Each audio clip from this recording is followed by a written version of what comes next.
What is going on, everybody? It is Dylan with Extra DFS bringing you a brand new video. Today's video going over how to kind of play DraftKings. Now, that sounds like a broad statement, but I'm going to show you how, someone like me, instead of like a pro or whatever you want to call it, that has a large amount of money in, right? I play a more smaller, but, more rewarding bang for my buck type of style, right? I'm not running an optimizer every week. I'm not putting thousands of dollars every week. I'm kind of going small, and I'm going to show you something that has worked for me. To even when I lose, I'm still kind of positive in a way during the season. So right off the bat, it's going to the 50-50 double ups, right? Uh, More importantly, the $25 single entry. This is the one you want to enter every week if you want to consistently kind of up your bankroll on a smaller margin, right? It's going to have the most people for the $25 entry, right? $25, you go 50, and then so on and so on. You keep making $25 every week you win. So that's one I always recommend. If you want to enter other single ups, that's what I recommend as well. If you start entering the ones that aren't single, right, you're playing against people that are maxing these out. For the most part, like I said, you're facing people that do this for essentially a living, right? So they're maxing 150 versus when you do the single entries, you're playing against 4,500 other people, right? So it's a lot different in that aspect.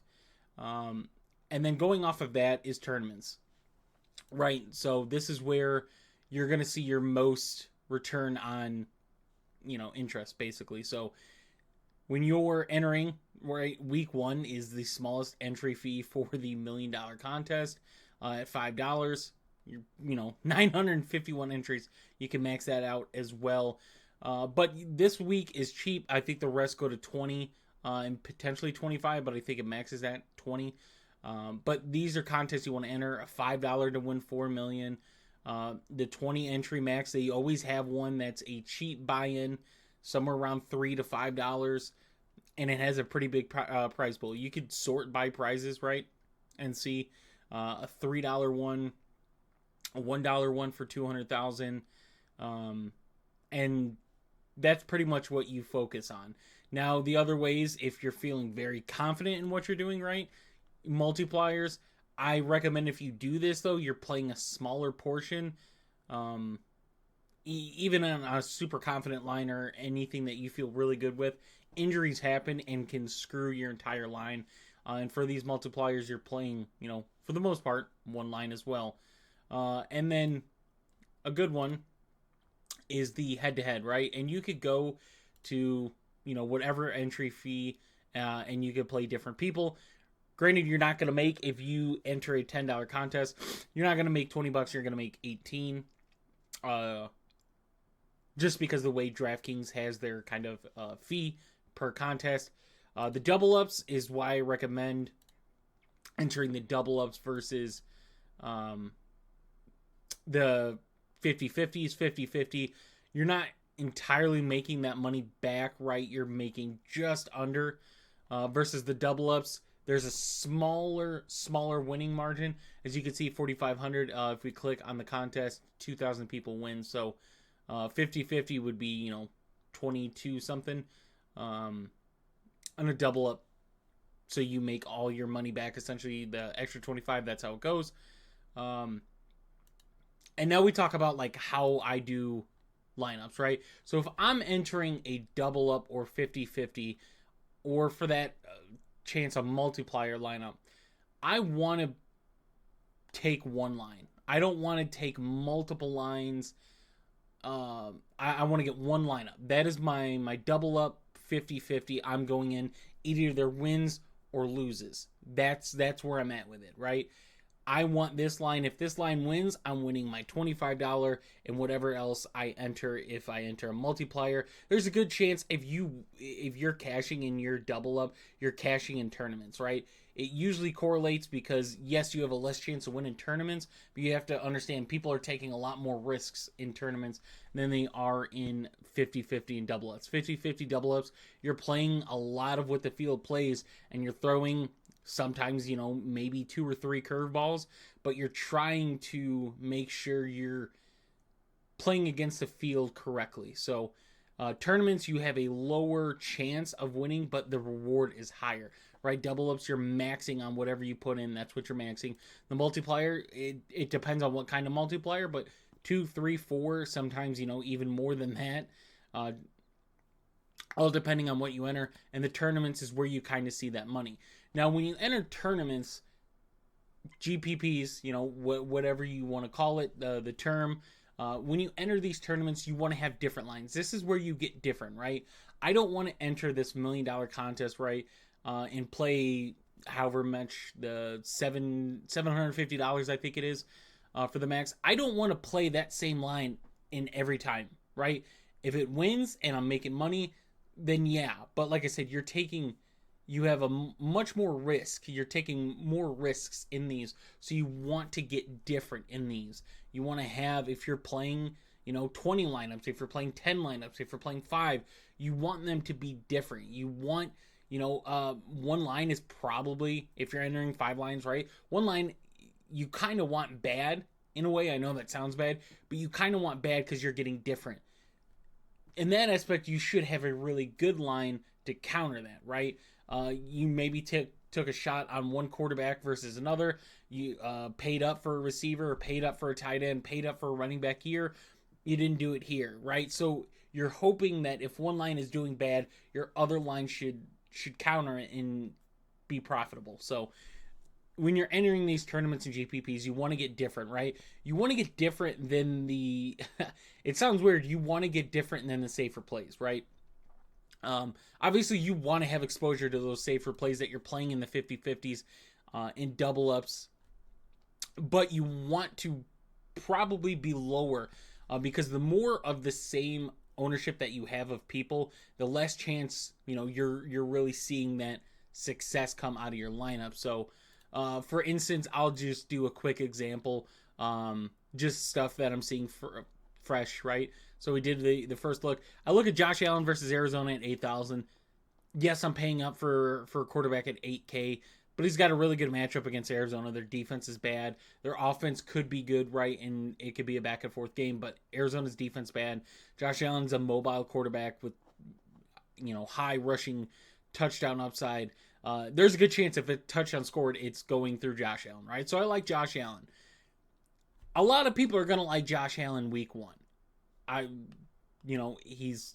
There's a reason he's that much. In tournaments, you're looking at different, right? You're looking at maybe Dak Prescott versus Cleveland as, getting $900 cheaper than Josh Allen. Not a lot of people are going to be playing Dak because it's a bad matchup, right? We'll find Deshaun Watson against Dallas, right? Same matchup. 6,000, right?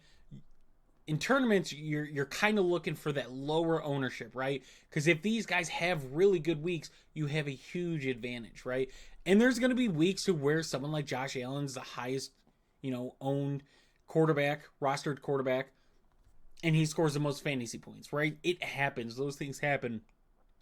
But that doesn't mean that you can't find value somewhere else and pay, $1,600 cheaper for Kyler Murray, and Kyler Murray scores, 2 to 4 less points than Josh Allen. But in somewhere else, you paid up your wide receiver, running back, tight end. Those guys kind of outperformed whoever else they had in their lineup. So there's different ways to kind of attack it, but you want to get different. You want to look for, guys with essentially bad matchups, right? Guys that you probably wouldn't play, and get some exposure in there. Now, I'm not saying that that's something you want to attack, but in tournaments versus, the double ups, tournaments you're looking for. The double ups, you're looking for the best matchups. You're looking for the best matchups, the best prices in volume, right? So, we'll continue on and give another example, and find somebody that's cheap with a good matchup. I think when I was looking at this, Baker Mayfield, right? Baker Mayfield's a guy. So when you start to get different in 50-50s, right, in double ups, you look at Baker at 5,600 versus Josh Allen at 8,000. You're looking at how off is Baker going to be than Josh Allen, right? Josh Allen's probably going to score higher.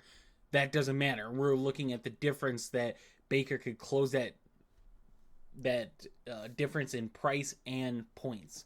So we're looking at stacks. Like, that's a huge thing. If I'm playing someone like Josh Allen, do I need to play Keon Coleman? Do I need to play Khalil Shakir, Curtis Samuel? You're typically not playing a running back and quarterback on the same team. That touchdown kind of lowers itself in that aspect. Am I playing Dalton Kincaid, Dawson Knox, right?